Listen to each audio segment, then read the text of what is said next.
গেল কয়েক সপ্তাহ ধরেই উত্তেজনা বাড়ছে ভারতের উত্তর পূর্বাঞ্চলের গুরুত্বপূর্ণ ৭ রাজ্য বা 7 সিস্টার্স ঘিরে। তবে এবার ভারতীয় সেনাবাহিনীর প্রতিরোধকে বুড়ো আঙ্গুল দেখিয়ে চোখ রাঙাচ্ছে চীনা সৈন্যরা। অরুণাচল প্রদেশের ভারতীয় ভূখণ্ডের প্রায় ৬০ কিলোমিটার ভিতরে ঢুকে পড়েছে চীনের সামরিক বাহিনী। শুধু তাই নয়, ভারতীয় ভূখণ্ডে ঢুকে অরুণাচল প্রদেশের আনজাও জেলার কাপাপু এলাকায় ক্যাম্পও করেছে চীনের পিপলস লিবারেশন আর্মি PLA।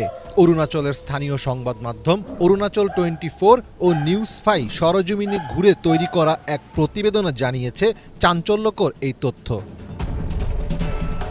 দেশটির সংবাদ মাধ্যমকে একাধিক সূত্র বলেছে, কাপাপু এলাকায় কাঠে আগুন ধরানো, পাথরের গায়ে রং ব্যবহার করে লেখা চীনের নাম এবং চীনা খাদ্য সামগ্রীর ছবি দেখে বোঝা যায় সেখানে প্রায় এক সপ্তাহ আগে চীনা সৈন্যদের অনুপ্রবেশ ঘটেছে।